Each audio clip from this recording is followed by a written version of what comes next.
قاف یہ حروف مقطعات میں سے ہے۔ اس سے پہلے بھی کئی صورتوں کی ابتدا میں اس طرح کے مختلف حروف گزرے ہیں۔ ان کے معنی اللہ اور رسول کے درمیان راز ہے۔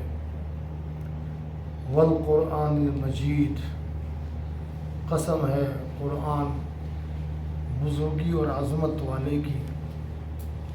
بل عجبوا ان جاءهم منذر منهم، بلکہ وہ لوگ متعجب ہوئے اس بات پر کہ ان کے پاس انہی میں سے رسول آئے۔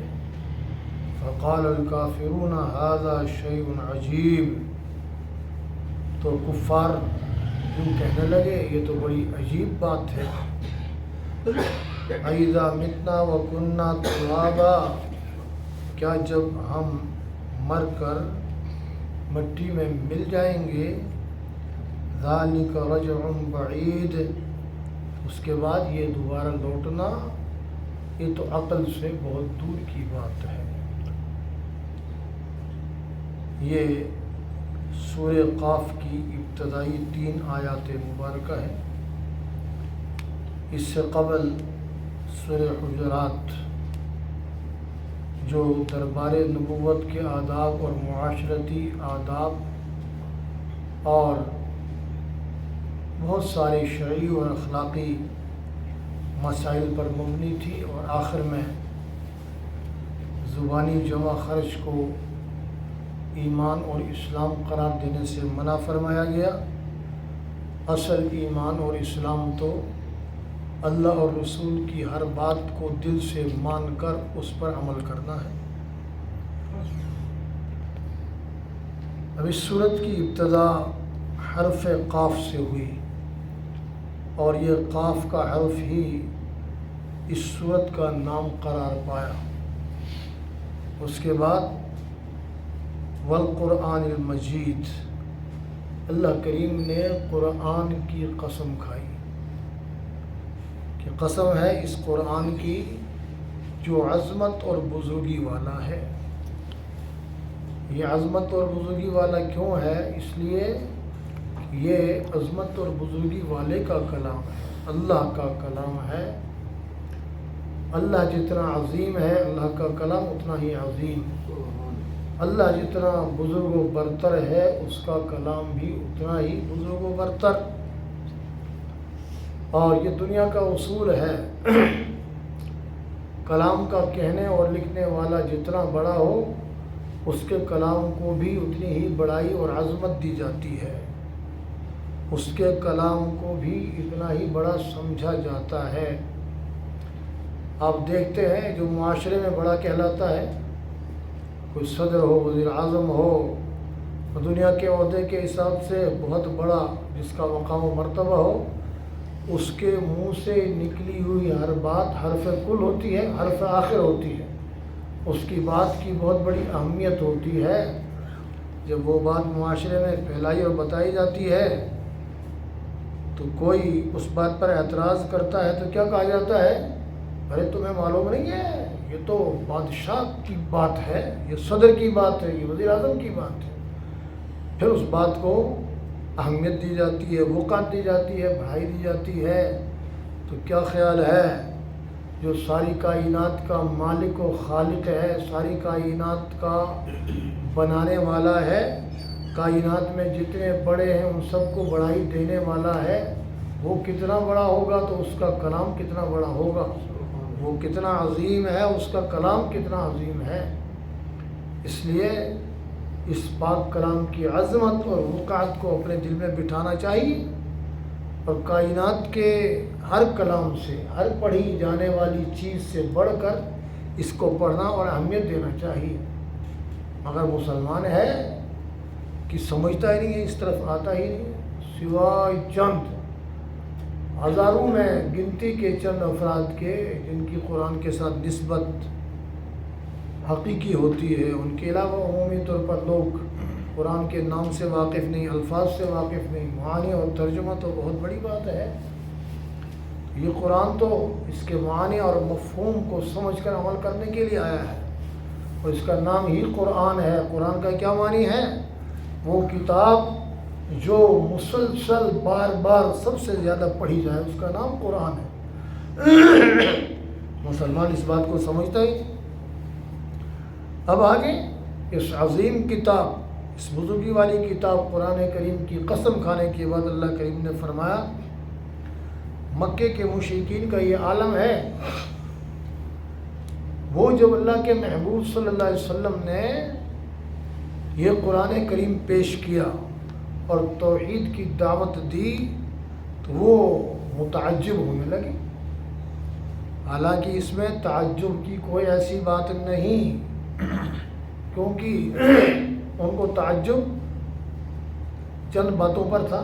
ایک تو یہ کہ سب سے پہلے اور بنیادی بات یہ تھی کہ یہ محمد صلی اللہ علیہ وسلم ہمارے بیچ میں ہم میں پیدا ہوئے، جیسے اللہ کریم نے یہاں فرمایا ان جاءہم منذر منہم، انہی میں سے پیغمبر آیا، جہنم سے ڈرانے والا آیا، انہی میں سے ہے، مکے والوں میں سے ہے، خاندان قریش میں سے ہے، بنی ہاشم میں سے ہے، عبد المطلب کا پوتا ہے، عبداللہ کا بیٹا ہے، مائی آمنہ کا لخت جگر ہے، اور قریش کے سب سے بڑے سردار کا پوتا ہے۔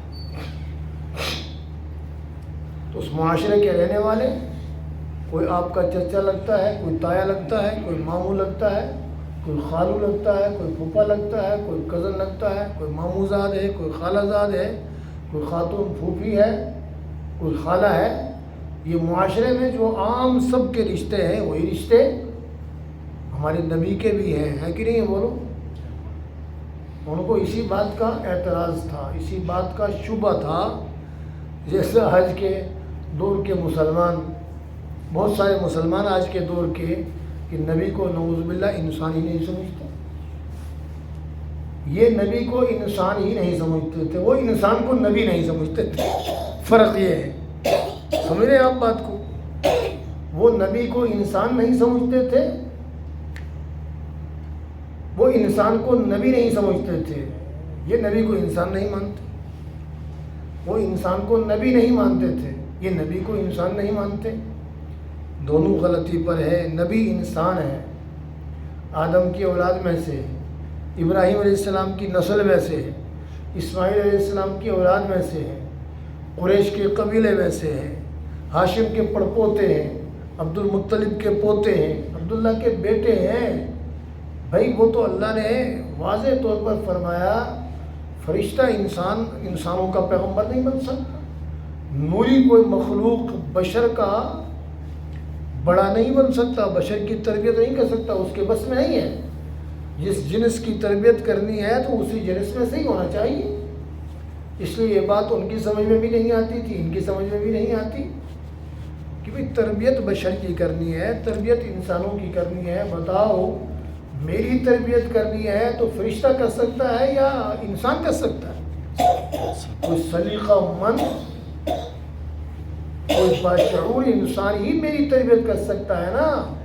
فرشتے کو مجھ سے کیا تعلق، کیا واسطہ؟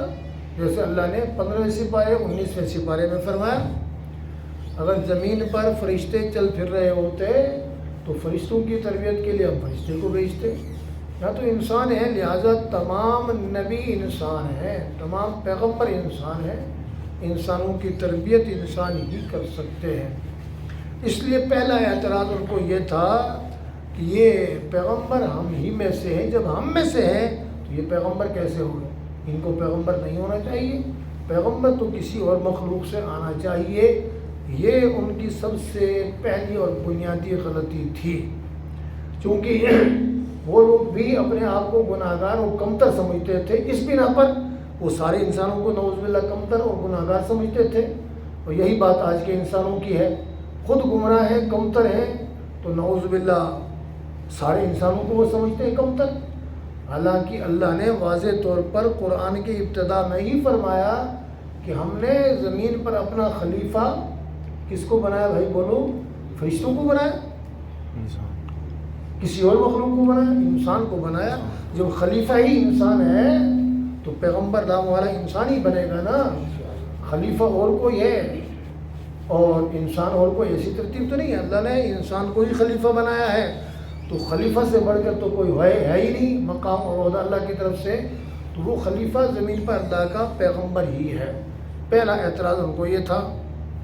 اور دوسرا اعتراض ان کو یہ تھا کہ یہ جو ہم میں سے پیغمبر ہے، بنی آدم میں سے، بشر میں سے ہے، یہ ایسی عجیب بات کہتا ہے جو انہونی ہے.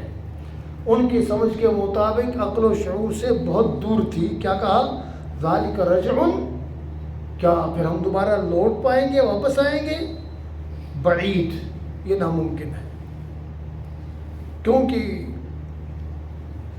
اس کی وجہ انہوں نے یہ بتائی، اذا متنا وکننا ترابا، جب ہم مٹی میں مل کر مٹی بن چکے ہوں گے تو پھر ان مٹی کے ذرات کو، کوئی ذرہ کہیں اڑ گیا ہوگا، کوئی کہیں اڑ گیا ہوگا، کوئی کہیں کسی چیز کے ساتھ مل گیا ہوگا، ان کو اکٹھا کر کے کون لائے گا، کون کرے گا؟ بولو کون کرے گا؟ اللہ کرے گا. قل انشاء اول مرہ، یہ کام وہی کرے گا جس نے مٹی سے ہی سب سے پہلے بنایا. مٹی کے ذرات اور اجزاء سے بنی ہوئی چیز کو دوبارہ اسی مٹی سے اکٹھا کرنا، کھڑا کرنا، وہ بھی خلاق عالم کے لیے، ساری کائنات کے بنانے والے کے لیے کیا مشکل ہے؟ بتاؤ، کوئی مشکل نہیں ہے.